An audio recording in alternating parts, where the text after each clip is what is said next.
allez bien. Nous sommes en direct ce vendredi 12 juillet. Je vais voir vos commentaires apparaître très bientôt. C'était pas évident parce que les directs sont un peu plus compliqués à lancer maintenant. YouTube a changé les paramètres, donc voilà, je vois pas encore vos commentaires, mais ça ne saurait tarder. Et donc voilà, je commence à aller voir ça là. Voilà, bonsoir Mathieu. Donc peut-être que je m'étais connecté une première fois, j'ai dû arrêter parce que YouTube change sans arrêt la manière de faire. Donc bonsoir Mathieu, je commence à voir tout doucement ça. Et bonsoir Nina, bonsoir Alibaba.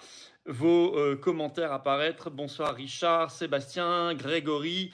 Et tout le monde, Pascal, Jean, et puis évidemment, je vais remercier le modérateur qui sera là ce soir pour modérer. Et bonsoir Carla, My Piano Channel, voilà, Jérémy, pour mettre des commentaires, enfin dans vos commentaires plus exactement, des liens utiles qui seront signalés et on pourra les retrouver après ce direct. Bonsoir Nathalie, Pierre-Emmanuel, et voilà, merci au modérateur que je vois qui est là. Et vous aurez les liens utiles dans les commentaires que vous retrouverez souvent après cette vidéo, sous la vidéo en description, après ce direct. On a beaucoup de choses à voir. Merci de mettre un lien directement dans vos réseaux sociaux, X Twitter, Facebook, canal Telegram, Instagram, ce que vous voulez, pour dire ça a commencé, vous pointez vers ce direct. Comme ça, je prends un maximum de vos questions que je vais découvrir en direct. Et nous avons beaucoup d'actualités françaises, toute la tambouille incroyable en ce moment là, il y a à dire, les assises de la souveraineté, parce qu'on a passé largement le cap des 2000 inscrits, c'est complètement incroyable, on va en reparler.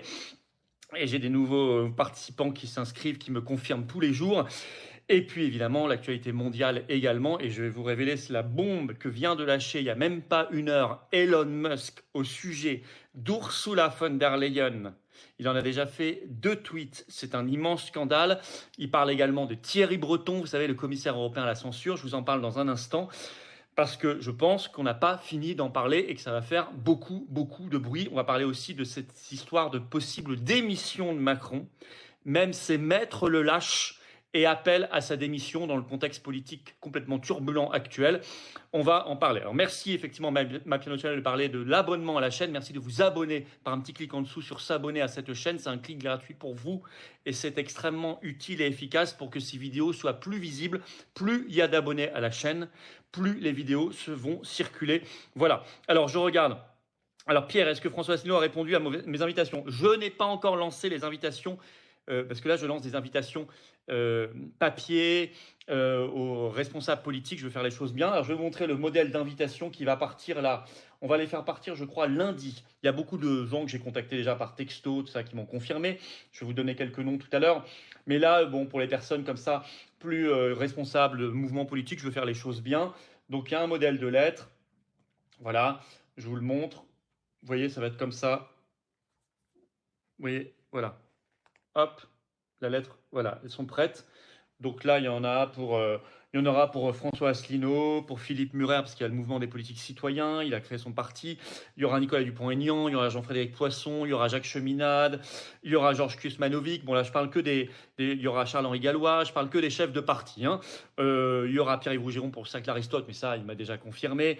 Comme Jean-Frédéric Poisson, comme Jacques Cheminade d'ailleurs, comme Philippe Herlin, comme Aldostérone, comme Pierre-Yves Rougiron, comme Éric Morillo, comme Myriam Palomba.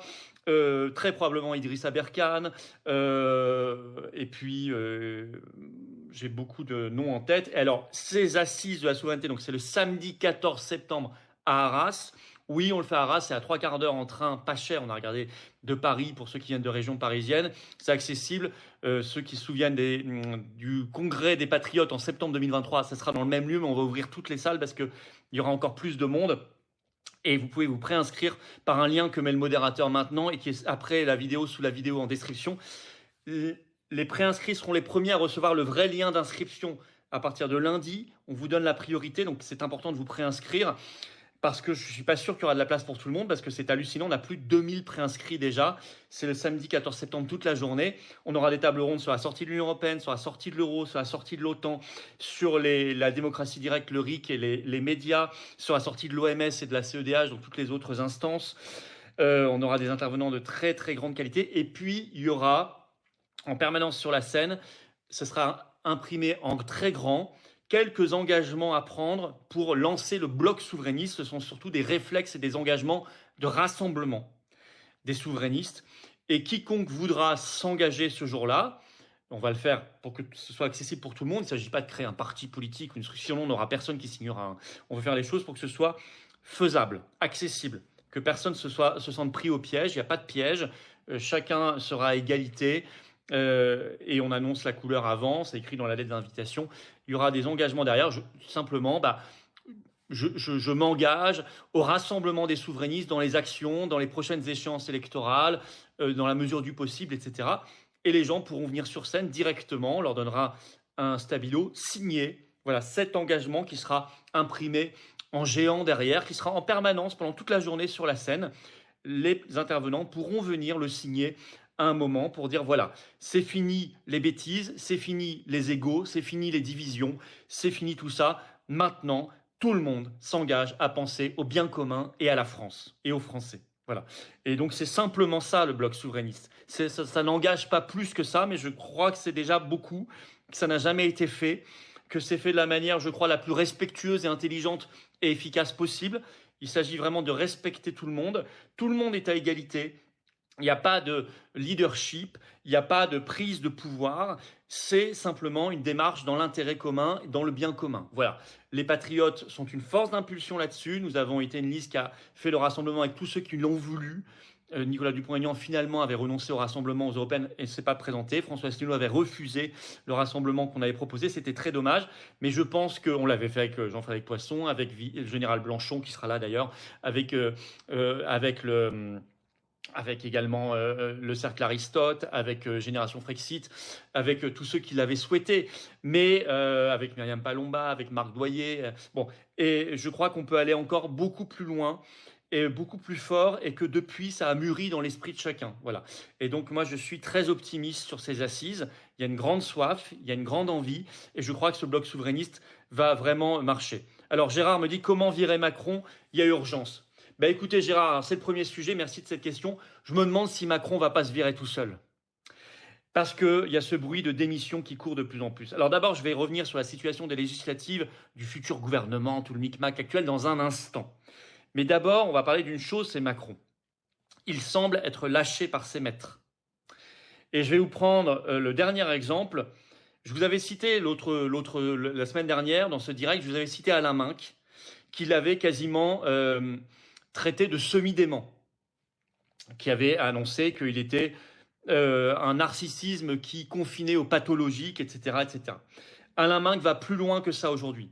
Nouvelle interview hier dans Challenge, donc ce 11 juillet. Le titre de l'interview, Alain Minc, c'est un de ceux qui a fait Macron, un de ceux qui l'a découvert, un de ceux qui l'a financé, un de ceux qui l'a introduit dans les réseaux du pouvoir, qui l'a propulsé là où il est aujourd'hui. Donc Alain Minc, c'est un des maîtres de Macron.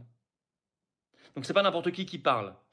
Et il dit dans Challenge le 11 juillet, le titre, la seule solution, c'est la démission de Macron. La seule solution, c'est le titre de l'interview, c'est la démission de Macron, Alain Minc.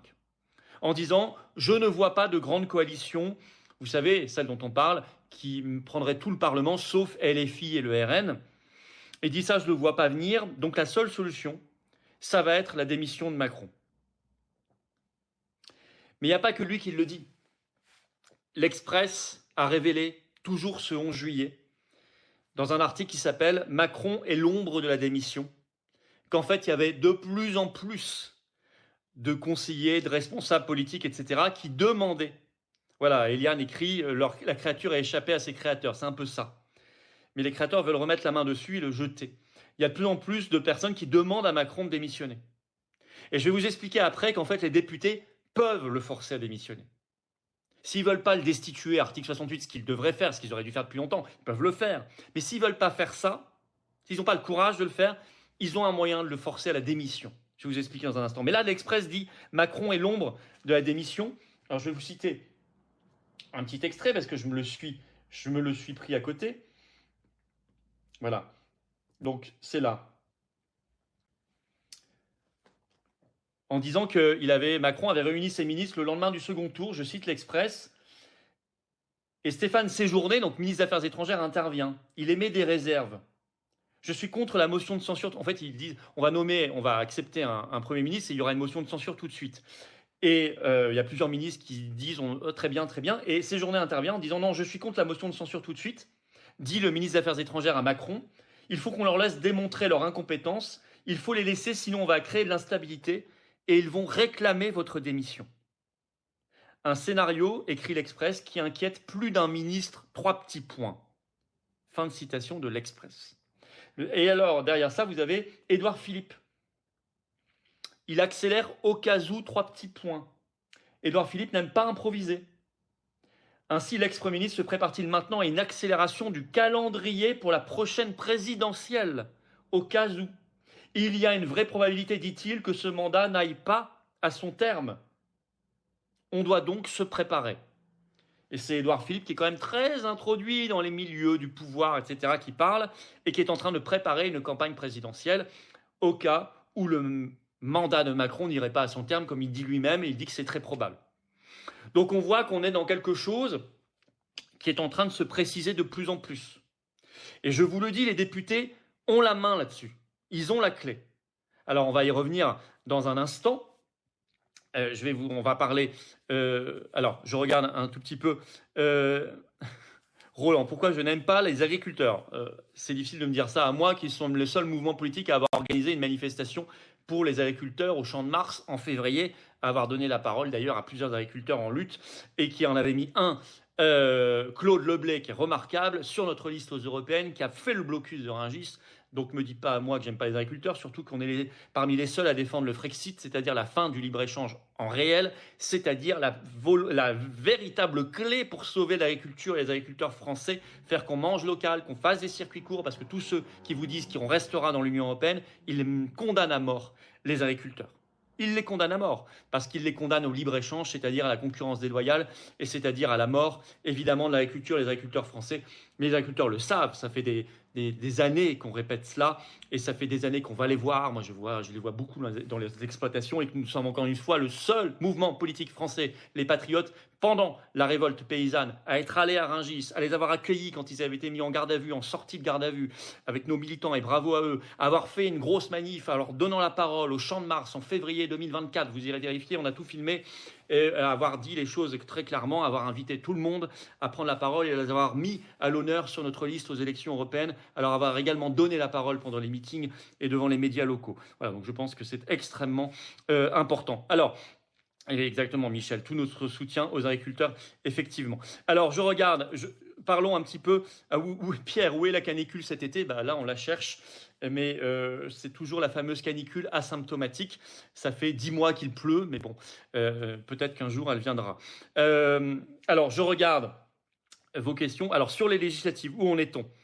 Alors, eh bien, écoutez, d'abord, il se passe exactement ce qu'on avait prévu. Exactement ce qu'on avait prévu, c'est-à-dire c'est le chaos. Vous reprendrez ma première vidéo de réaction le soir où Macron annonce la dissolution, c'est-à-dire le soir des européennes, le 9 juin. Je fais une petite vidéo où je dis Macron a un seul but, créer un maximum de chaos. Bon, on ne peut pas dire qu'on n'y est pas. On y est totalement. Avec évidemment cette lettre qu'a publiée Macron, la lettre aux Français, cette semaine, où il annonce que 2 choses. 1, il dit il n'y a pas de gagnant. 2, je vais garder pour l'instant Gabriel Attal Premier ministre. Alors ça confine au coup d'État. Hein, parce que il dit il n'y a pas de gagnant, il faut que soit conservé un gouvernement avec des orientations, et il donne les orientations. Et il dit notamment il faut un gouvernement qui préserve, je cite, l'orientation européenne de la France.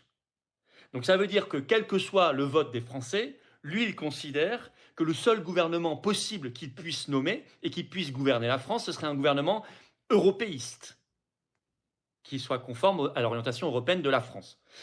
Et 2, il dit « je conserve Gabriel Attal ». Mais alors pourquoi avoir fait une dissolution?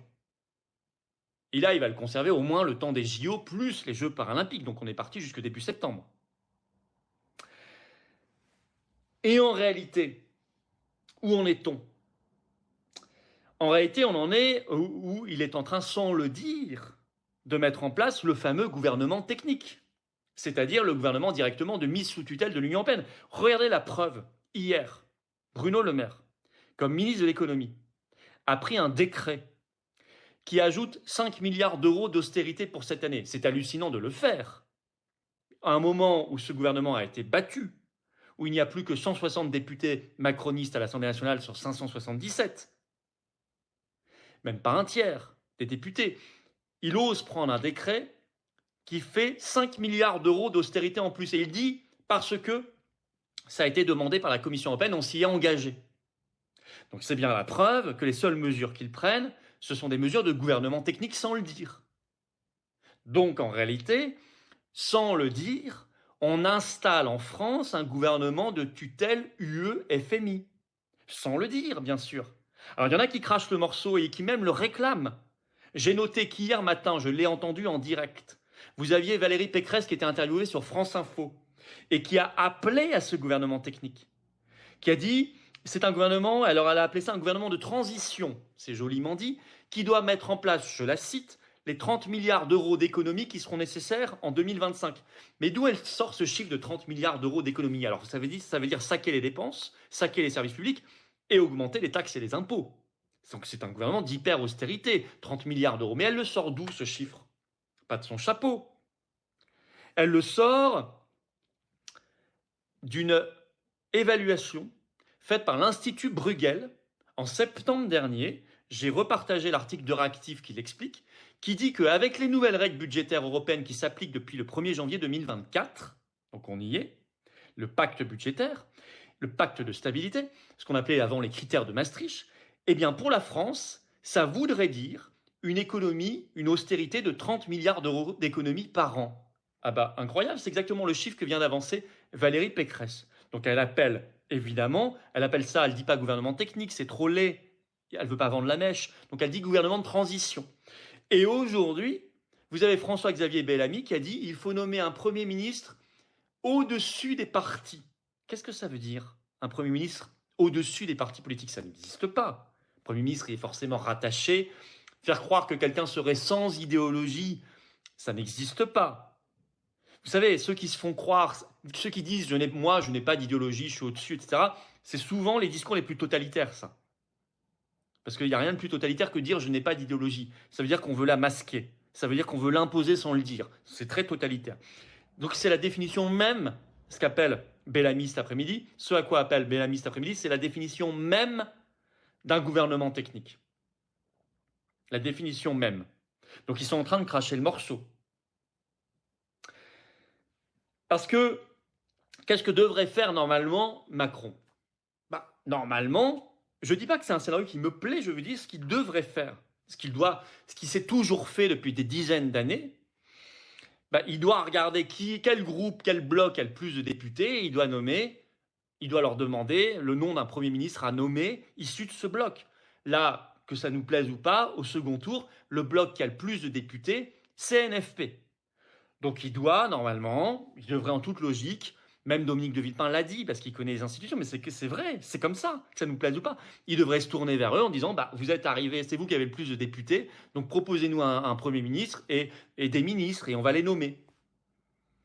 Alors évidemment, une chose à dire, c'est ce qu'il devrait faire. Ce qui se passerait immédiatement, on le sait déjà, ce gouvernement tiendrait un jour parce qu'il y aurait derrière une motion de censure qui serait déposée et qui serait votée majoritairement. Donc ça ne tiendrait pas. Je ne dis pas que c'est un gouvernement stable, je dis que c'est ce qu'il devrait faire. Et ensuite, bien le jeu des institutions prendrait normalement, il leur donnerait la main, motion de censure, et puis donc il trouverait une autre solution, etc., etc. Bon, mais c'est pas ce qu'il fait.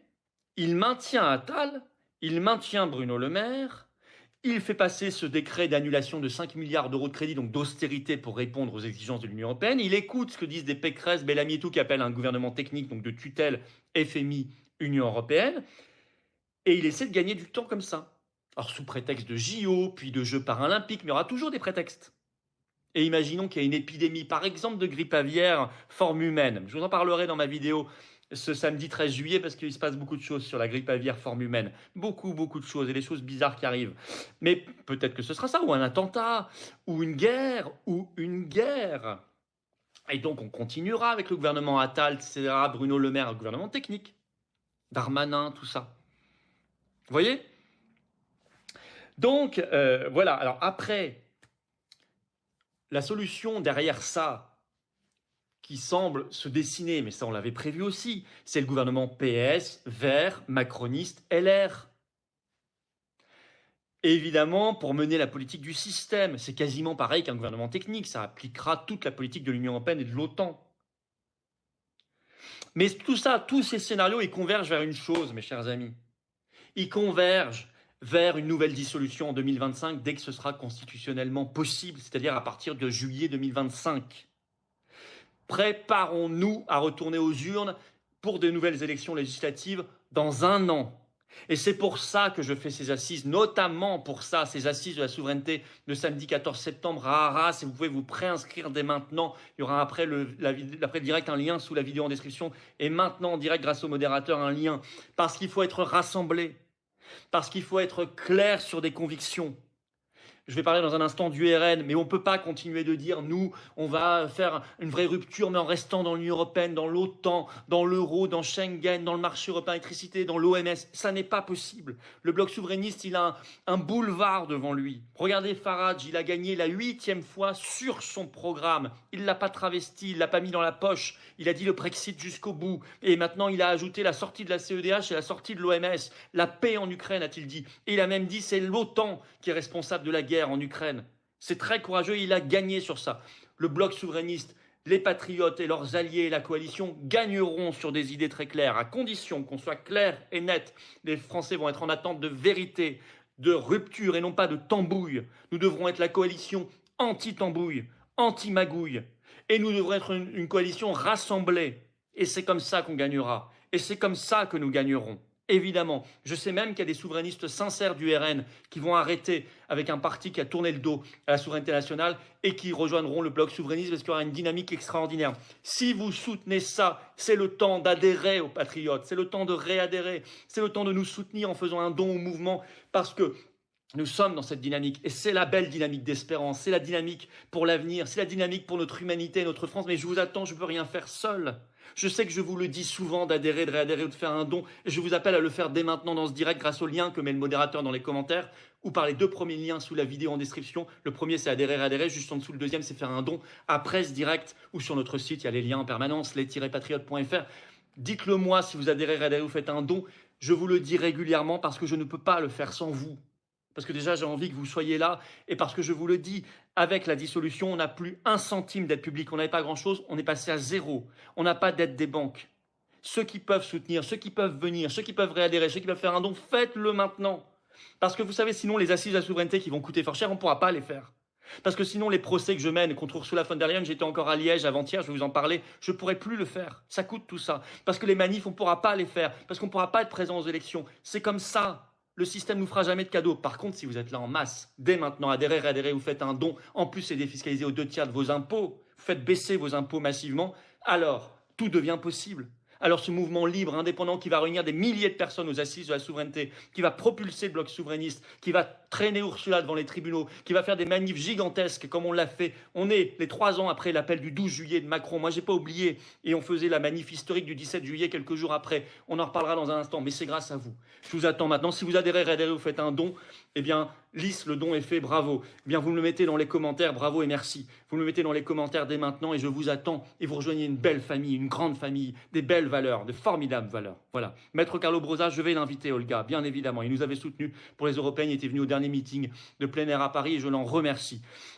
En tout cas, si vous adhérez, vous faites un don, vous me le mettez dans les commentaires en direct. Alors oui, je voyais My Piano Channel qui me parlait de cette adhéré. Voilà, bravo. J'ai repris ma carte Sylvie, bravo. Je voyais My Piano Channel qui me parlait de ce scandale qui, pour un Français normalement constitué, donne un sentiment de dégoût de cette police du Qatar qui circule, sirène hurlante, dans les rues de Paris parce que Macron, pour les JO, a été chercher des policiers et même des militaires étrangers pour faire le maintien de l'ordre en France parce qu'on ne serait plus capable de le faire nous-mêmes.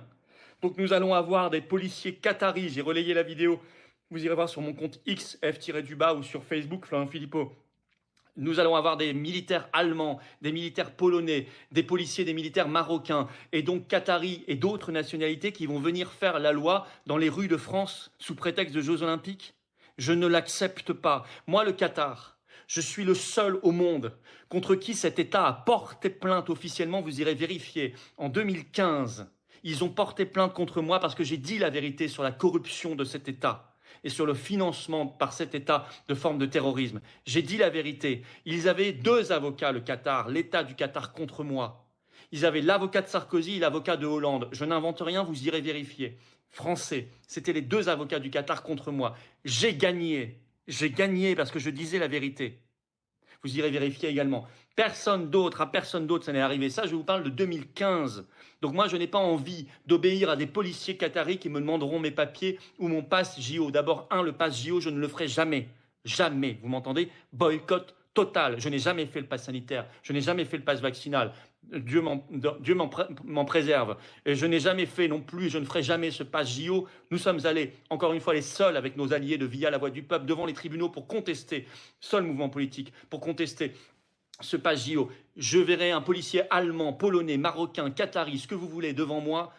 Tout ce qui n'est pas français, jamais je n'obéirai, y compris un militaire, jamais, vous m'entendez, sur le sol de France, je ne reconnaîtrai que les autorités officielles françaises. Je ne reconnaîtrai jamais aucune autre autorité, parce que ça, c'est la porte ouverte vers la police mondialiste, vers l'armée européenne. Ça, c'est la porte ouverte vers l'armée mondiale ou vers l'armée européenne ou je ne sais quoi qui viendra faire la loi en France contre le peuple de France qui est debout depuis 1500 ans. Ça n'est pas acceptable. Ça n'est pas acceptable. La scène que nous avons vue, sirène hurlante de la police qatari en France, moi qui ai été victime de leurs plaintes et de leurs avocats, les avocats qu'ils payent, les avocats de Hollande et Sarkozy, vous irez vérifier, eh bien, je n'accepterai pas de me soumettre à ça et je sais que nous sommes des millions à ne pas accepter. Et nous, patriotes, nous mènerons le mouvement de rébellion face à cela, de ce soulèvement face à cela. C'est évident. Voilà, si ce sont des valeurs qui vous parlent, voyez pourquoi je vous demande d'adhérer, de réadhérer ou de faire un don au mouvement par les liens que met maintenant le modérateur dans les commentaires ou sous la vidéo en description, les 2 premiers liens ou sur notre site les-patriotes.fr. C'est parce que ces valeurs de liberté, de rébellion, elles sont capables de nous animer, elles sont capables de nous porter très haut et de ne pas faire oublier nos principes. Mais j'ai besoin de vous. C'est pour ça qu'il faut venir dès maintenant. Et vous ne le regretterez pas, parce que nous, on vous dit la vérité et parce qu'on ne fait pas que dire, on agit. Mais je ne peux agir que s'il y a des adhérents, des réadhérents, des donateurs. C'est 100% du financement du mouvement, c'est 100% de la force vive et de l'intelligence et de la force d'action du mouvement, vous comprenez? Les adhérents, les réadhérents, les donateurs. Il n'y a rien à côté, il n'y a aucune banque, il n'y a aucun État, il n'y a pas de médias, il n'y a rien. Rien de rien de rien. Je vous attends, si vous adhérez, réadhérez, vous faites un don en direct, vous me le mettez dans les commentaires, bien évidemment. Oui, Christian, tout ça Arras en septembre, ça va être formidable. Continuez de vous préinscrire. Il y a le lien après ce direct sous la vidéo en description ou maintenant dans les commentaires parce que, oui, à l'étranger de GFI, on peut adhérer, bien sûr, on a beaucoup d'adhérents. J'attends ma carte début juin, elle va arriver. J'ai adhéré, bravo. Et bien sûr qu'on peut adhérer à l'étranger, on a beaucoup d'adhérents. Alors moi, je vais vous parler un petit peu de ce qui se passe avec Elon Musk parce que c'est incroyable. Il a sorti ses tweets là ce soir. Ce soir, vous irez voir le compte officiel X d'Elon Musk. Donc, c'est le propriétaire de X. On va reprendre le contexte. Ce matin, Thierry Breton sort un tweet d'un coup en disant « Le badge bleu sur X Twitter, il est illégal. Il n'est pas conforme au DSA. Et donc, nous allons engager une procédure d'infraction contre X. » Alors DSA, c'est le Digital Service Act, c'est le règlement sur les services numériques, règlement européen de censure. Et Thierry Breton, c'est le commissaire européen à la censure. Il dit « On va lancer une procédure. Et on pourrait infliger à X une amende correspondant à 6% de son chiffre d'affaires, c'est considérable, mondial, chiffre d'affaires mondial, voire un bannissement, une interdiction, une fermeture du réseau social X sur le territoire de l'Union européenne, donc, dont la France. Scandaleux. Quel est le problème des badges bleus? C'est une offre commerciale. Alors il dit c'est trompeur parce que les gens pensent que tout ce qui sort d'un badge bleu, c'est une information vérifiée. Qui a dit ça? C'est faux. X a même, depuis Elon Musk, rajouté la possibilité de rajouter des notes qui sont parfois urticantes parce qu'elles sont plus ou moins militantes ou exactes, mais peu importe, il a ajouté cette possibilité qui n'existait pas avant. Vous pouvez corriger les tweets, y compris des tweets de médias, y compris le tweet du président de la République si vous voulez, et c'est visible de tout le monde sur X. Donc il lutte contre la désinformation, lui, concrètement. Et qui a fait croire que les badges bleus, ça voulait dire que c'était une information sûre à 100%? Personne ne dit ça. Personne ne dit ça. Moi, j'ai souscrit un badge bleu, c'est, je crois, 11 € par mois, parce que ça donne la possibilité de faire des vidéos plus longues, des tweets plus longs, et ça donne plus de visibilité. C'est une offre commerciale. Enfin, une entreprise, elle aura encore de faire l'offre commerciale qu'elle souhaite quand même, non? On n'est pas obligé de souscrire. Si vous voulez rester totalement gratuit, vous n'avez pas le badge bleu, il n'y a pas de problème. Si vous voulez le payer pour avoir plus de fonctionnalités, vous le faites. Personne ne vous oblige. Et personne n'a dit tout ce qui sort d'un badge bleu, ça veut dire que c'est la vérité absolue. Personne ne dit ça. Personne n'a fait croire ça. Elon Musk, le dernier, il n'a jamais écrit ça nulle part. Je ne l'ai pas vu, je ne l'ai pas lu, je ne l'ai pas entendu. C'est faux. Donc l'Union européenne ment effrontément, trouve un prétexte pour essayer de fermer, de mettre à l'amende et de fermer X. Musk a répondu, je me disais, mais il va répondre. Mais il n'a pas répondu sur ça. Il a sorti beaucoup plus que ça. Il a sorti 2 tweets ce soir. Alors, je vais vous les lire, parce qu'il faut que vous compreniez ce que c'est que le système de l'Union européenne. Et là, ça balance du très lourd, parce que derrière, il y aura la justice. Derrière, il y aura la justice.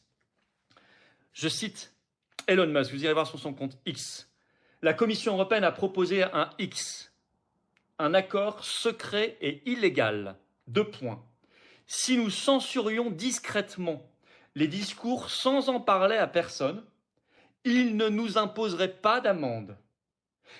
Musk ajoute, les autres plateformes ont accepté cet accord, X l'a refusé. Donc là, il vient de balancer. La Commission européenne, c'est qui? C'est Ursula von der Leyen, c'est la présidente, c'est elle qui est responsable en dernière instance. Et c'est qui? C'est Thierry Breton, le commissaire européen en charge de ça. Du marché intérieur des réseaux sociaux. Jessica, je déteste l'UE, moi aussi. Je veux qu'on en sorte par le Frexit. Il balance que la Commission européenne a proposé à X un accord, je cite, secret et illégal. Vous censurez sans dire à personne ce qui nous déplaît. Donc, Bibi, je peux vous dire que j'en serais un des premiers concernés, mais il y en a beaucoup d'entre vous aussi qui le seraient. Parce qu'on dit des choses qui déplaisent sur le Covid, sur l'Union européenne, sur l'euro, sur l'OTAN, sur l'Ukraine, sur la Russie, sur Trump, sur Biden, sur je sais pas, le climat, sur les libertés, sur ce que vous voulez, sur Ursula, sur Thierry Breton, sur Macron. On dit des choses qui déplaisent. Donc on serait censuré. Mais il ne faut pas le dire. Ah oui, c'est un accord illégal, ça. Et si vous faites ça, vous n'aurez pas d'amende.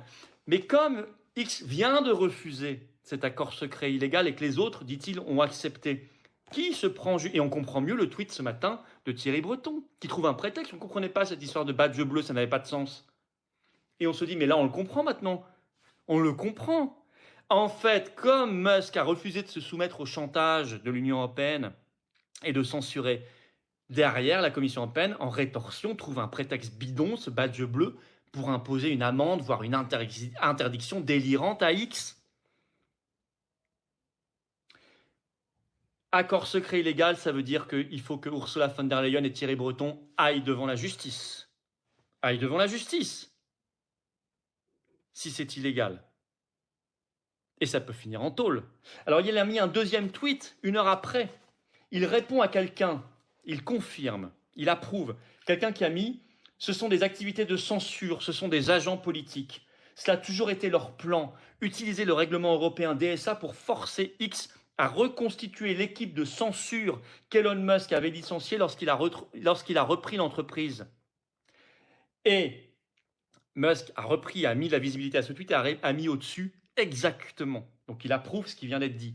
En fait, il dit, le règlement européen DSA, c'est juste un règlement de censure pour remettre la censure que Musk a supprimée quand il a repris la boîte, c'est-à-dire fin 2022. Alors vous savez, nous aux Patriotes, on est le mouvement de la liberté d'expression. On est bien sûr pour dézinguer tous ces règlements de censure, mais y compris les lois macronistes, SREN et autres qui sont toutes des lois liberticides et de censure. Il faut inverser le processus. Vous êtes pris la main dans le sac d'une tentative de censure, c'est vous qui êtes condamné. Il faut remettre le principe, il faut réinverser les choses. On remet le principe de liberté et de liberté d'expression au-dessus du principe d'interdiction et de censure. Vous voulez censurer, vous êtes pris la main dans le sac d'une intention ou d'une réalisation, peu importe, vous êtes condamné. Des amendes, voire la tôle. Parce que priver des gens de leur liberté d'expression, c'est contraire à tout principe des droits de l'homme, tout principe. Donc ça mérite des condamnations extrêmement sévères. C'est une manipulation, c'est un pouvoir abusif, c'est un abus de pouvoir. C'est contraire à tout principe démocratique, ça mérite la tôle pour les cas les plus graves. Et en tout cas des amendes extrêmement sévères ou des interdictions de fonction, par exemple. Vous n'avez plus le droit de gérer une administration ou je ne sais quoi. Bien sûr qu'on peut être imaginatif et il faudra l'être. Oui, effectivement, c'est la vérité. Merci à Musk, Jacqueline. Oui, au moins pour ça, on peut être en désaccord sur d'autres points, mais pour ça, il défend la liberté d'expression et il l'a prouvé, bien évidemment. Donc je voulais vous parler de ça parce que c'est une histoire qui, à mon avis, n'en est qu'à son tout début. On est face à un scandale, une bombe qui est une révélation très grave sur Ursula von der Leyen et sur Thierry Breton, sur la Commission européenne et sur l'Union européenne. J'espère que ça va ouvrir les yeux de beaucoup de Français sur la nécessité absolue de sortir de l'Union européenne. Vous voyez, à Arras, aux assises de la souveraineté, on va parler de tout ça. Il y aura une table ronde sur la liberté d'expression, sur les médias. Il y aura une table ronde sur la sortie de l'UE. Puis on va expliquer qu'est-ce qui se passe après. C'est ça le but des assises aussi. Qu'est-ce qui se passe après la sortie de l'euro? On aura un grand spécialiste de la sortie de l'euro. Je vous donnerai son nom bientôt. Vous le connaissez peut-être pas, mais vous irez voir sa littérature. Il est également très spécialiste des crypto-monnaies. Et je suis très heureux parce qu'il sera aux assises. Quelqu'un qui n'est... Vous voyez, une nouvelle personne qu'on n'a pas encore vue chez nous, qui ne sont pas encore interviewés, comme Philippe Erlin qui sera là, sûrement Idrissa Berkane, comme Jacques Cheminade. Nous avons Tom Benoît qui sera là, des spécialistes. Et puis j'espère, là, ça y est, je vous ai montré l'invitation papier qui va être envoyée à François Asselineau, à Jean-Frédéric Poisson, à Jacques Cheminade, à Philippe Murer, à Nicolas Dupont-Aignan, à Charles-Henri Gallois, enfin, ça va être à Georges Kusmanovic. Voilà, tout le monde à égalité avec des principes clairs. C'est ça les assises. Sous la vidéo préinscription, il y a un lien après la vidéo en direct. Voilà. En tout cas, oui, Tom Benoît, qui est quelqu'un de remarquable, très intelligent, très sympathique par ailleurs. J'ai partagé un café avec lui avant de l'avoir invité sur ma chaîne. Vous avez vu l'entretien qui a bien fonctionné. Oui, une vraie ruche. Voilà, une vraie ruche d'intelligence. Je vois un commentaire. C'est exactement. Oui, Pierre de Gaulle, Stéphane, vous avez raison. Il faut que j'envoie à Pierre de Gaulle. Vous voyez, je voudrais inviter aussi quelqu'un de l'équipe Trump, peut-être. Parce qu'on a quelques touches là-bas, des gens très sincères qui veulent vraiment combattre l'État profond. Farage, je voudrais l'inviter. Après, je ne sais pas s'ils pourront venir ou pas. On aura aussi un écran pour des gens qui ne pourront pas être là éventuellement, un écran géant. Mais bon, voilà. En tout cas, les patriotes organisent et financent tout ça. C'est pour ça que ça va coûter un peu cher. Ceux qui peuvent faire un don ou adhérer par les 2 premiers liens sous la vidéo en description ou par les liens qui sont maintenant en commentaire. Il faut le faire maintenant vraiment d'urgence et profitez-en pour défiscaliser aux 2 tiers plutôt que de donner l'argent au fisc de Macron qui en fera n'importe quoi. Et si vous adhérez, vous faites un don au mouvement, vous me le mettez maintenant en direct dans les commentaires. Je vous lirai avec grand bonheur. Je regarde vos questions. Est-ce que je prépare déjà les élections municipales? Bing. Il y a déjà des militants et des adhérents patriotes qui préparent les élections municipales, mais on en parlera très sérieusement dans quelques mois. Pour l'instant, on est focalisé là-dessus. Et moi, je vais commencer la rédaction de mon livre, qui sera dédicacé d'ailleurs pour la première fois, je pense, lors de ces assises de la souveraineté. Mais on va travailler, bien sûr. Oui, alors bien sûr, ma péninsule, c'est très grave. Encore une fois, merci de me parler de Paul Midi, un exemple. Donc, c'est un député macroniste qui a travaillé chez McKinsey, qui est député macroniste. Un exemple de mesures liberticides. On voit ça qu'en France, quand même, et qu'en Macronistan, surtout. Paul Midi révèle son projet. Je vais parler de Liège et de Ursula Caroline dans un instant. Merci pour votre commentaire. Mais je parle de Paul Midi. Je réponds à votre question. Paul Midi a dit à la télévision, il faut mettre en place une règle d'équité de prise de parole entre les responsables politiques sur les réseaux sociaux. Ils sont complètement fous. Donc ça veut dire une surveillance de ce que vous mettez sur les réseaux sociaux, la quantité que vous mettez de paroles, de vidéos sur tous vos réseaux sociaux. Surveillance faite par qui? On imagine par l'ARCOM, c'est-à-dire par l'État, pour surveiller, rétablir l'armement. Vous direz, vous en mettez trop sur les réseaux sociaux, vous arrêtez, vous n'avez plus le droit. Donc c'est de la censure. Mais attendez, les macronistes, si vous êtes nuls sur les réseaux sociaux, vous n'avez qu'à vous en prendre qu'à vous-même. Si vous n'êtes pas retweeté, si vous n'êtes pas repris, si vous ne faites pas de vues sur YouTube, si vous ne faites pas de vues nulle part, si vos réseaux sociaux ne fonctionnent pas, et c'est le cas, ils sont nuls sur les réseaux sociaux. Heureusement qu'ils ont les médias pour les repêcher, leurs copains des médias, mais ils sont nuls, mais c'est votre faute, vous n'avez qu'à vous en prendre qu'à vous-même. Ceux qui fonctionnent, nous on fonctionne, moi je fonctionne bien sur les réseaux sociaux parce que je pense que je dis des choses qui intéressent les gens tout simplement, et je vous en remercie. On a un canal Telegram, les Patriotes, allez le suivre, je le mets après en lien sous la vidéo en description. TikTok c'est Florian Philippot, il explose en ce moment, F-du-bas Philippot c'est Instagram et X, suivez-moi, Florian Philippot c'est aussi Facebook. Et YouTube, cette chaîne, merci de vous abonner, c'est important, un petit clic en dessous, si vous ne l'avez pas encore fait, vérifiez, abonnez-vous à la chaîne, c'est un petit clic pour vous, simplement. Mais si nous, on fonctionne, c'est parce qu'on a peut-être des choses qui intéressent les gens à dire. Vous voyez? Donc, c'est incroyable, hein, ils veulent rationner comme ça. Alors, ça me fait penser à Najat Vallaud-Belkacem qui avait proposé, il y a quelques semaines, là, pendant la campagne des Européennes, elle avait dit, il faut faire des rations, rationner Internet. Rationner Internet. Ah, s'ils pouvaient reconstituer l'URSS, ils le feraient. Hein. Ah, mais ils y vont, hein, de toute façon. Et heureusement que Musk a donné un grand coup de pied dans la fourmilière dont je viens de vous parler depuis il y a un instant, parce que nous ne sommes jamais de trop à nous battre pour la liberté. Dominique, je viens de réadhérer, bravo, tout simplement. Oui, oui, oui, incroyable, écrit Christian, et oui, et pourtant c'est la vérité. Tout ça, vous pouvez aller le vérifier. Sarah, je ne peux pas venir à Arras, mais je fais un don. Bah écoutez, je vous regretterai pour Arras, mais merci pour le mouvement et pour le don qui va nous permettre de faire tout ça. Alors, merci, vous m'avez parlé de Liège, Caroline, je réponds à votre commentaire. Je suis allé à Liège, donc c'était le 9 juillet, mardi, rencontrer le juge d'instruction Freinet, qui est en train d'enquêter sur l'affaire du Pfizergate, les fameux SMS échangés entre Ursula von der Leyen et le PDG de Pfizer, Bourla, sur la négociation de 35 milliards d'euros de contrat Pfizer. Eh bien, moi, j'allais simplement porter vos attestations. Alors, merci à BAM qui a fait une petite vidéo. Vous avez peut-être vu, BAM Presse, allez voir sur la vidéo sur YouTube ou sur leur compte Twitter, allez les suivre, abonnez-vous. Ils ont fait ils étaient là et je les en remercie. Il ne faut pas compter sur les médias traditionnels, hein, bien sûr. Mais moi, j'allais juste porter des attestations. Donc, j'avais écrit au tribunal, au greffier, en disant quand est-ce qu'on peut venir les porter, etc. Parce que j'avais beaucoup d'attestations, vos attestations à porter. Ça y est, elles sont dans les mains du juge. Voilà, bravo de l'avoir fait, les Patriotes l'ont organisé, c'était un peu de boulot pour nous, merci aux bénévoles d'ailleurs qui sont venus l'après-midi, je sais, au QG pour faire le boulot, les bénévoles ne seront jamais assez remerciés, que ce soit en manif, pendant Arras, on va avoir besoin d'eux, toutes les universités d'éducation populaire, je vais en parler partout en France, et puis là, pour mettre les cartes sous pli, et puis pour ça, les bénévoles sont là, avec les référents, les délégués, toute la grande équipe, la grande famille des Patriotes, toutes les équipes départementales, ce sont des gens tous formidables, et que je félicite tous, voilà, tous. J'ai vu que François était là, et on est dans son département le 14, et c'est super, mais tous les référents, délégués, bénévoles, militants, vous êtes des gens magnifiques, voilà, magnifiques. J'ai rien à vous offrir pour l'instant, j'ai pas de mandat, non, parce qu'on a un mouvement de conviction mais on va grandir de plus en plus. On est déjà le premier mouvement souverainiste de France, largement plus de 40 000 adhérents, mais on va continuer de grandir. En tout cas, vous êtes formidables. Je reviens à Liège. Les attestations, moi je dis quand est-ce que je peux venir les porter. Et là, je reçois un message, le juge souhaite vous voir dans son bureau. Bah, je dis formidable. Donc j'ai porté les attestations, ce qui fait que j'ai mis en main propre, j'ai remis en main propre dans son bureau au juge d'instruction belge Freinet, et j'ai pu discuter avec lui. On est resté une demi-heure dans son bureau. Je ne peux pas vous raconter le contenu parce que c'est couvert par le secret de l'instruction, j'en suis navré. Si je le faisais, je mettrais en danger l'enquête, je me mettrais dans l'illégalité, et en plus, je fragiliserais son enquête, ce qui n'est absolument pas notre intérêt. Donc je ne peux pas vous raconter. Ce que je peux simplement vous dire, c'est qu'il ne lâche pas du tout le morceau, et qu'il est bien conscient qu'il y a face à lui le parquet européen qui veut étouffer l'affaire. On l'a bien compris tous. Mais nous non plus, on ne lâche pas le morceau. Et conformément à ce que nous a demandé la juge belge qui pilote l'affaire, non pas la juge d'instruction, mais celle qui est la magistrate qui est là pour juger, elle nous a demandé de remettre, nous, comme partie civile, nos conclusions avant le 16 juillet. Ça y est, moi, c'est prêt, grâce à des gens autour de nous qui sont formidables, qui connaissent bien le droit et tout, qui nous ont aidés. C'est prêt, on l'envoie au tribunal, c'est fait.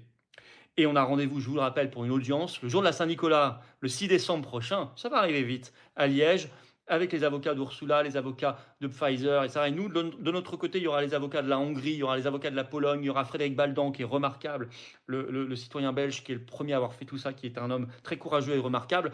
Et on sera là, et on ne lâchera pas le morceau. Là, on est le seul mouvement politique français à avoir porté plainte. Bah écoutez, je le regrette d'un certain point de vue, je le regrette, parce que je pense que c'est une cause qui devrait intéresser tout le monde. C'est la santé publique. C'est la santé de nos enfants et de nous-mêmes, et c'est beaucoup d'argent public, et c'est de la corruption présumée. Donc ça devrait intéresser toute la classe politique française. Bon, mais on est les seuls. Mais moi, je trouve que c'est aussi notre honneur, et c'est votre honneur que d'avoir attesté, d'avoir participé à tout ça, et de partager ce combat. Et voilà, je vous tiens informé, évidemment, dans le maximum de ce que je peux vous dire, vous le comprendrez jusqu'ici. Oui, bien sûr, Victor, je veux inviter Olivier Delamarche, vous avez raison. Je l'avais invité sur ma chaîne, on avait fait une belle vidéo il y a quelques années. J'aimerais récidiver, d'ailleurs, réitérer, et en tout cas l'inviter, bien évidemment. Oui, je voulais vous dire un mot sur le RN, parce que j'ai vu que le RN se posait des questions d'organisation interne, parce qu'ils ont quand même investi des gens en législative. J'ai vu quelqu'un me parler du RN, je rebondis parce que je voulais en parler justement. Ils ont investi beaucoup de candidats problématiques, je suis désolé. Hein. Pour un parti qui était soi-disant prêt depuis 1 an et demi avec son plan Matignon, non. Du temps où j'y étais, je peux vous dire qu'il n'y avait pas du tout ça, parce que c'était très organisé. Et on prenait des gens de conviction, je suis désolé, par respect pour les électeurs, vous ne pouvez pas accepter des gens qui ne maîtrisent pas le programme ou qui ont un passé extrêmement problématique ou des propos très problématiques. Il faut respecter tout le monde et il faut être très clair. Surtout que vous savez que vous êtes 2 fois plus regardé par le système et surveillé par le système. Donc ça, ils se sont posé des questions d'organisation interne. Bon, mais ce n'est pas suffisant. Parce que tout le monde dit, oui, mais là, ils continuent de monter, donc la prochaine fois, c'est bon. Attention, ça fait 30 ans qu'on dit la prochaine fois, c'est bon. Hein. Moi, je ne crois pas du tout. Parce qu'ils vont perdre un de leurs gros carburants qui est Macron. Macron, normalement, pourra plus être candidat en 2027. Or, c'est un gros carburant pour le RN Macron. Là, ils auront quelqu'un qui va se présenter comme neuf, même s'il ne l'est pas, même si c'est Édouard Philippe, même si c'est Attal, leur candidat, j'en sais rien. Les Français ils diront au moins c'est plus Macron. Donc, ils vont perdre une grosse source de carburant. Et peut-être même qu'ils perdront une deuxième source de carburant qui est Mélenchon, qui est aussi un gros carburant pour le RN, bien sûr, par effet repoussoir. Donc, je dis c'est pas fait. Par contre, j'ai constaté qu'ils avaient abandonné de plus en plus toute velléité de vraie rupture. On l'a vu pendant ces législatives. Et ça, moi, je les invite à réfléchir là-dessus. Et notamment Marine Le Pen. Moi, j'ai connu Marine Le Pen qui disait 70% de notre programme est infaisable si on reste dans l'Union européenne et dans l'euro. Elle avait raison. Elle disait ça encore sur Europe 1 début 2017. Puis ils ont abandonné le truc, moi je suis parti. Et puis elle disait j'ai une fibre sociale. Or le programme social, il a disparu complètement de leur programme. Complètement. Ils se sont alignés sur le programme économique macroniste. Même Le Monde l'avait dit pendant les législatives là. Je les invite à réfléchir à ça. Je les invite à se dire est-ce qu'on doit se tourner, est-ce qu'on doit accepter ces renoncements? Et je pense que Marine Le Pen, ça ne lui ressemble pas. Est-ce qu'elle est très à l'aise dans ce parti qui s'est de plus en plus aligné sur le système, sur l'Union européenne, sur l'OTAN? Est-ce que Marine Le Pen, dont je pense qu'elle a des convictions, à mon avis plus que Jordan Bardella, est-ce qu'elle est à l'aise là-dedans? Moi, j'aimerais bien lui demander les yeux dans les yeux parce que je suis sûr qu'elle ne l'est pas. Moi, je suis sûr qu'elle ne l'est pas. Je l'invite à réfléchir à ça. Je l'invite à réfléchir à le coup d'après, c'est la bonne, alors qu'elle va perdre une source de carburant, au moins une qui s'appelle Macron, je viens de le dire. Donc c'est pas du tout certain que la prochaine fois ce sera la bonne. En plus, la diabolisation, ça fonctionne encore bien. Et la présidentielle, c'est pas une semaine, c'est 2 semaines d'entre-deux tours. 2 semaines de diabolisation. Donc c'est très... Donc je l'invite vraiment à réfléchir aux questions de Frexit, de sortie de l'euro, d'OTAN, d'OMS, etc. D'arrêter la normalisation, c'est-à-dire la macronisation, l'alignement sur le système. Parce qu'ensuite, ça dépendra. À partir de ça, ils verront à qui ils veulent parler. Est-ce que c'est bien de s'être enfermé dans un tête-à-tête avec Ciotti, qui est quand même le représentant de la droite européiste?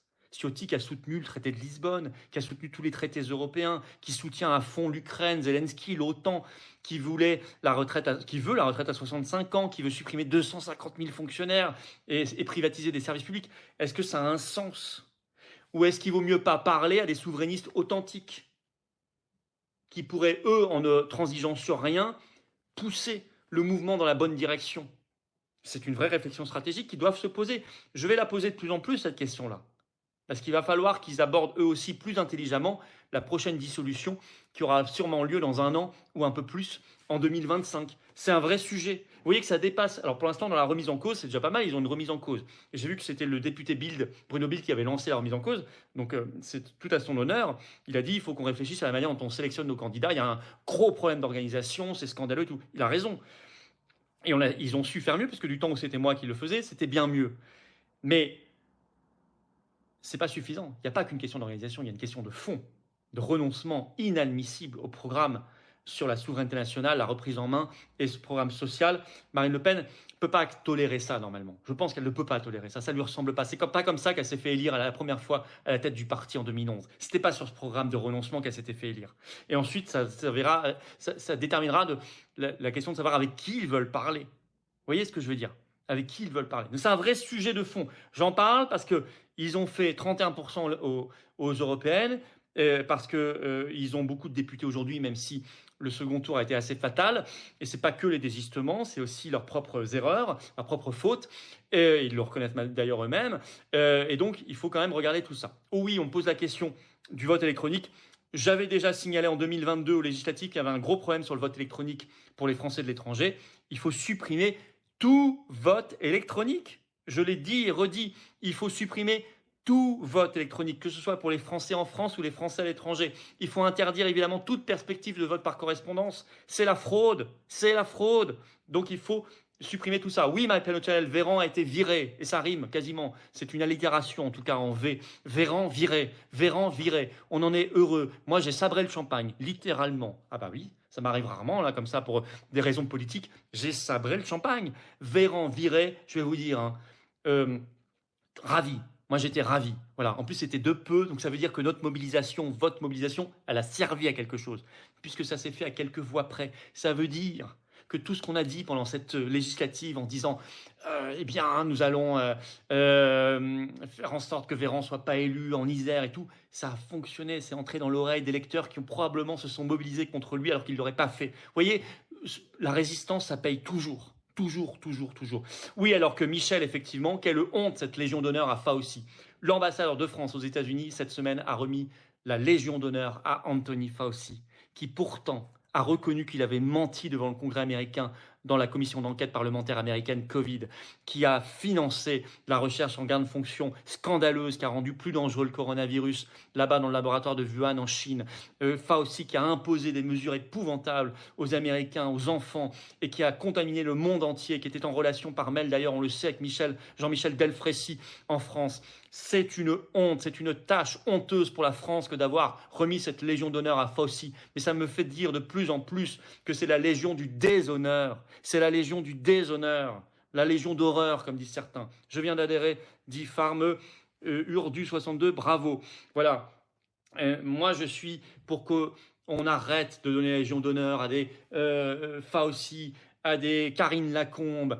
Là, j'ai vu qu'ils avaient donné aussi à je ne sais plus quelle ancienne, oui, ils ont monté en grade, Elisabeth Borne, Miss 49.3, et puis on l'avait donné à Castaner, et puis on l'avait donné, comment il s'appelle, à ce macroniste de Bretagne, mis en examen dans une affaire de mutuelle, là, je me souviens même plus, Ferrand, on avait donné la Légion d'honneur, etc.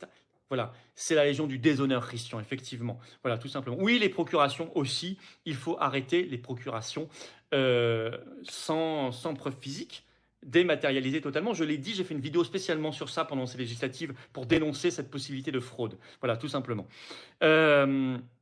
Alors, effectivement, Antoine, alors que le professeur Luc Montagnier, lui, rien du tout, nada.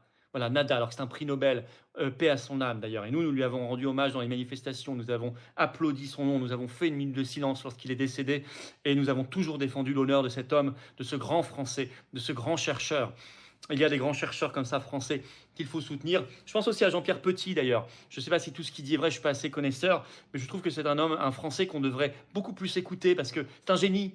Il a du génie, vous voyez, du peps comme ça, il réfléchit, il a des fulgurances comme on dit. Et je trouve qu'en matière de cosmologie, avec son modèle Janus, là on devrait l'écouter un peu plus.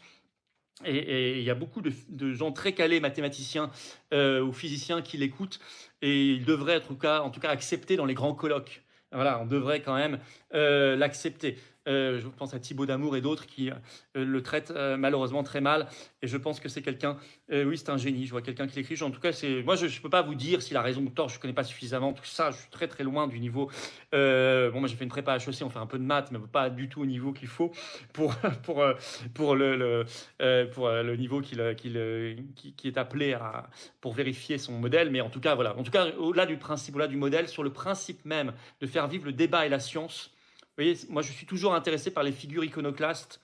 Je pensais au professeur Raoult, au professeur Perron, à Alexandra Orion-Caude. Je parlais de Jean-Pierre Petit dans différents domaines.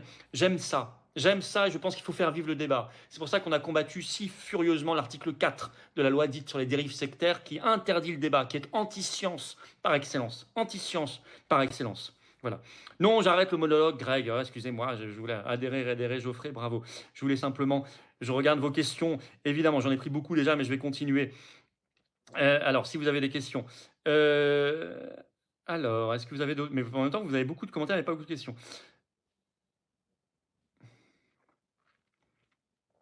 Non, on n'a soutenu personne aux législatives. Je ne sais pas, quelqu'un me parle de soutien aux législatives. On n'en a soutenu en aucune circonscription personne. Après, j'ai signalé qu'on avait des amis ici et là, mais ce n'est pas un soutien. On n'a pas appelé à faire campagne, on n'a pas envoyé de mail aux adhérents pour voter pour quiconque. Voilà. Qu'est-ce que je pense des crypto-monnaies, Adrien? Beaucoup de bien. On a fait 2 entretiens sur cette chaîne avec des spécialistes de la crypto-monnaie. J'aimerais qu'on en parle aux assises d'ailleurs d'Arras. Je suis favorable à tout principe, le principe de la blockchain en fait, qui permette une liberté. Je sais que c'est ce principe qui a sauvé par exemple en 2022 au convoi de la liberté les manifestants au Canada.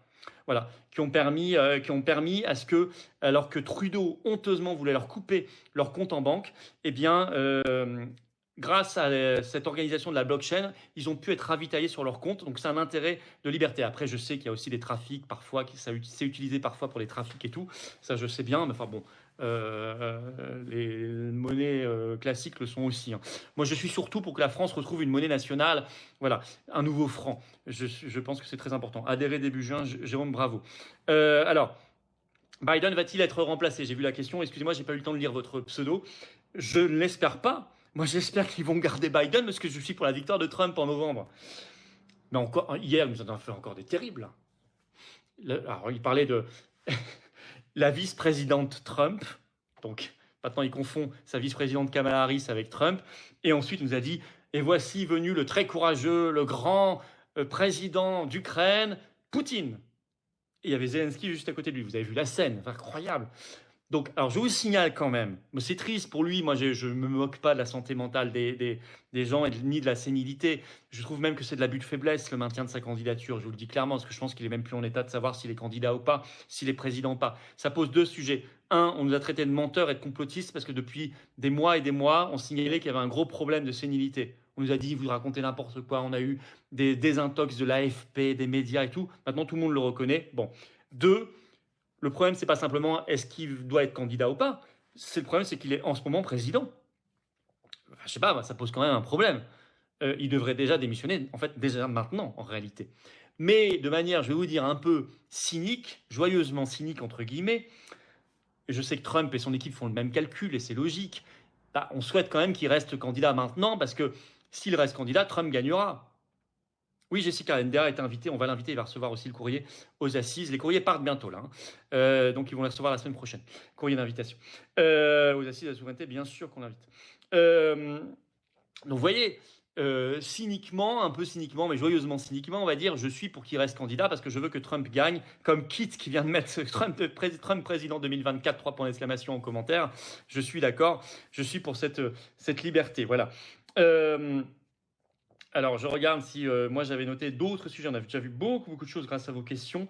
Alors, je regarde, vous, est-ce que vous avez comment retrouver Arachnus, la paix dans ce monde de fous, déjà en quittant l'OTAN? Voilà, déjà en quittant l'OTAN. L'OTAN et l'Union européenne, vous avez vu le sommet de l'OTAN à Washington. L'OTAN beaucoup plus fragile qu'on ne le pense, hein. J'ai fait une vidéo spécialement. Bravo à Viktor Orban, d'ailleurs, qui est en train de démasquer l'Union européenne et l'OTAN par sa grande tournée mondiale, là. Ukraine, Russie, Chine. Il a vu Trump en Floride. Ça ulcère Ursula von der Leyen, ça ulcère l'OTAN. Mais l'OTAN, c'est une machine de guerre. L'OTAN n'avait plus aucune raison d'être après la fin de la guerre froide. Bien sûr, Sarkozy nous a remis en 2008 dans le commandement intégré, c'est une honte. Et Macron fait que nous sommes un petit pion de l'OTAN, donc un pion de la guerre. L'OTAN, c'est une machine de guerre pour l'impérialisme américain, pour l'État profond. Moi, je suis pour la paix. Donc, logiquement, les patriotes, on veut la sortie de l'OTAN. Et on veut la sortie de l'Union européenne. C'est dans notre charte, tout ça. C'est dans nos batailles électorales, c'est dans mes livres. Et c'est très important. Et si vous aussi, vous défendez la paix, je vous attends, patriotes. Il faut venir maintenant. J'ai besoin de vous pour tout ça. Et pour plein d'autres raisons, parce qu'on a des combats magnifiques qui nous attendent. Vous pouvez adhérer, réadhérer par le premier lien sous la vidéo en description. Faire un don par le deuxième. Ou ces liens qui sont maintenant, grâce au modérateur, si vous êtes en direct dans les commentaires ou sur notre site en permanence, les-patriotes.fr. Vous ne le regretterez pas. Mais c'est ça le combat des enfants, des petits-enfants. Le combat de la paix. On ne va pas leur laisser un monde en guerre mondiale. Alors venez vous battre à nos côtés. On est quand même le seul mouvement politique à avoir organisé des vastes manifestations populaires pour la paix, je le signale, je vous le rappelle, et on continuera, parce que ça secoue l'opinion publique, même si LCI disait ces manifs n'existent pas. Bah si. Si vous adhérez, vous faites un don en direct, vous me le mettez dans les commentaires, bien évidemment.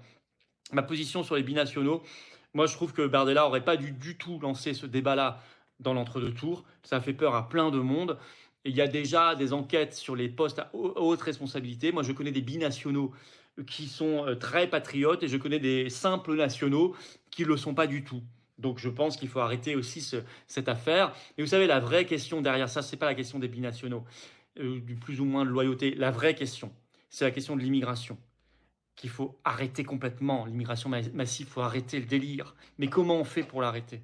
Comment on fait pour l'arrêter? Il y a deux choses. Revoir complètement le droit de la nationalité. Évidemment, ce n'est pas un petit pain qu'on distribue, la nationalité française, c'est un honneur. C'est magnifique d'être français. Donc il faut évidemment arrêter de distribuer comme cela. Et 2, surtout, c'est qui entre et qui on a le droit d'expulser pour reprendre le contrôle là-dessus, totalement, réellement, pas des coups de pub à la Mélanie qui finalement double l'immigration. Il faut obligatoirement quitter l'Union européenne, Schengen et la CEDH. Si vous voulez reprendre la maîtrise de l'immigration et de votre faculté d'expulser qui vous voulez, alors vous devez obligatoirement quitter Schengen, l'Union européenne, la CEDH. Il n'y a pas d'autre solution. Les Britanniques sont en train de faire exactement le même constat. Farage le dit courageusement là-bas.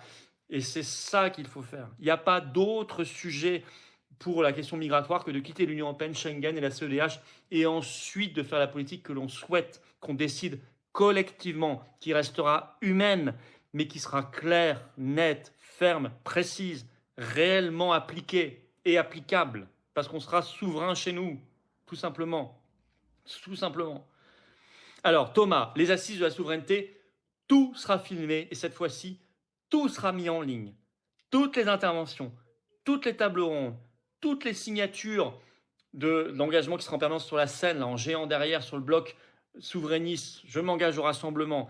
Et on va faire mieux que ça, on va ouvrir des cahiers de projets. Vous pourrez les remplir en direct là-bas sur des thèmes, mettre vos idées à vous, des cahiers de projets, non pas de doléances.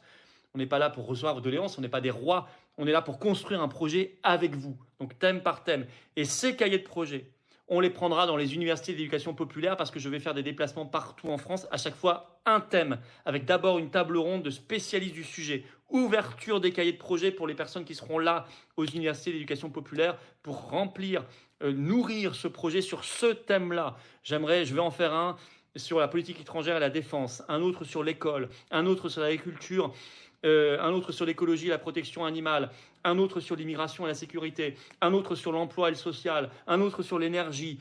C'est déjà, voilà, on a déjà 7 qui sont comme ça programmés, un à chaque fois en France, ouverture des cahiers de projet, des spécialistes qui viennent, moi je parle aussi, et des universités d'éducation populaire, et vous voyez, ça bâtit un projet, comme on aura fait en amont les assises de la souveraineté à Arras, inscription sous la vidéo en description, préinscription, allez-y vite, parce qu'on ne pourra pas inscrire tout le monde, je pense, eh bien, nous aurons ce réflexe de rassemblement, nous aurons ce carnet d'adresses de personnes ressources, de gens compétents. Oui, je veux inviter Alain Falento, effectivement, on me l'a déjà signalé, qui est pour le Frexit. Je n'ai pas ses coordonnées, si quelqu'un les a, vous me les envoyez en privé, parce que moi je n'ai pas les coordonnées d'Alain Falento, que je n'ai pas encore eu le bonheur de rencontrer. Voilà. Voilà, en tout cas, ce que j'avais à dire là-dessus. Est-ce que j'ai noté un autre? Merci pour vos suggestions d'ailleurs pour ces assises de la souveraineté. Ça m'a permis de noter plusieurs noms nouveaux ce soir. Non, Olga, je ne connais pas Sylvie Charles, excusez-moi, mais je regarderai. Alexis Poulain, c'est prévu, Stéphane, que je l'invite. Tout à fait. D'ailleurs, je l'avais invité sur ma chaîne. On a déjà fait une belle vidéo il y a quelques mois, vous irez voir. Mais je le renote pour ne pas oublier.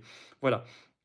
Je ne pourrais pas inviter tout le monde non plus. Je n'ai pas la possibilité de faire entendre 200 personnes, mais on va essayer en tout cas d'avoir au maximum de ce qu'on peut de gens formidables, bien évidemment. Oui, Aldo vient aux assises, Aldo Stéron, c'est prévu déjà, il m'a déjà dit oui. C'est prévu, il prendra la parole, bien évidemment. Je vais réadhérer pour la troisième fois, bravo. Alors voilà, écoutez, moi j'ai vu tous mes sujets, j'ai vu que vous n'avez plus de nouvelles questions. Si, j'ai un dernier point, l'Allemagne bloque les droits de douane européens sur les voitures chinoises qui rentrent en Europe. Voilà. Vous voyez ? Bon, tout simplement. Et la France râle, mais la France ne peut rien faire parce qu'elle a laissé le commerce être géré par l'Union européenne qui a la compétence exclusive du commerce. Voilà. Donc c'est un exemple grandeur nature. Si la France gérait elle-même son commerce, donc si elle était sortie de l'Union européenne, la France pourrait imposer les taxes qu'elle souhaite où elle souhaite, comme le fait la Suisse aujourd'hui, comme le fait la Norvège, comme le fait le Canada, etc. La France ne peut pas parce qu'elle a dit le commerce c'est géré par la Commission européenne. Donc on se disait, on va rétablir la concurrence loyale, on met des taxes européennes sur les voitures chinoises électriques. L'Allemagne a dit non, vous ne le ferez pas, donc il n'y en aura pas. Donc, on va être envahi. Donc, notre industrie automobile française, elle va disparaître. Voilà. En plus, avec cette idiotie de l'électrique 100% obligatoire en 2035, etc., qui tue déjà une grosse partie de l'industrie automobile française. Mais là, on va aller jusqu'au bout. Vous voyez, la réalité, c'est ça. Sinon, bravo à Ariane 6, qui est une fusée, le premier décollage réussi l'autre jour, là, il y a quelques jours, fusée française. C'est 56% de financement français. Quand on dit c'est européen, non. C'est 56% de financement français. Tous les autres réunis, c'est 44%. Donc, on est très majoritaire. C'est du financement français. Ça part de Guyane française. C'est un projet français. Et il est prévu de le refranciser à 100%. Je le soutiens à 100%. On est parfaitement capable de le faire. Pourquoi ? Parce que l'Allemagne est en train de le saborder. L'Allemagne veut tuer Ariane. L'Allemagne veut tuer la France. L'Allemagne veut tuer l'industrie spatiale française. Et ben moi, je suis pour une refrancisation à 100% d'Ariane, qui de toute façon est déjà une fusée française. Et Ariane 6, bravo, décollage réussi. L'autre jour, j'ai partagé la vidéo, c'est même émouvant, sur mes réseaux sociaux. Et je vous invite à le faire également. Voilà. Bravo à Toxin, effectivement, Philippe, et à André Berkoff, tous les médias indépendants. Il faut vous abonner et les soutenir tous. Voilà, merci à tous pour vos commentaires. Inscrivez-vous aux assises, préinscrivez-vous pour l'instant aux assises de la souveraineté d'Arras, 14 septembre, sous la vidéo en description.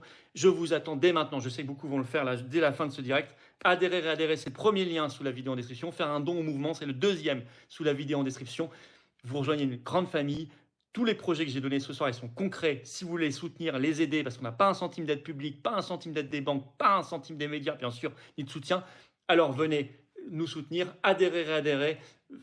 Voilà, engagez-vous, venez au niveau d'engagement que vous souhaitez, mais venez, c'est magnifique, c'est grand, c'est dynamique, c'est beau, c'est pour nous, pour nos enfants, pour notre France, pour notre humanité, notre France qu'on aime tant, spirituelle, qui a une âme, qui n'est pas simplement des chiffres et des hommes et des femmes, c'est une âme, c'est une beauté, c'est un patrimoine, c'est une culture, c'est une langue, c'est un art, c'est une personne, la France. Alors si vous êtes d'accord avec moi, vous adhérez dès maintenant. Les liens sont également sur notre site les-patriotes.fr. C'est défiscalisé aux 2/3 de vos impôts. Donnez pas ça au fisc, à Macron, qui enverra votre argent à Ursula ou à Zelensky. Je vous attends. Allez, merci à tous pour vos commentaires. Merci aux modérateurs. Bonne soirée et vive la France.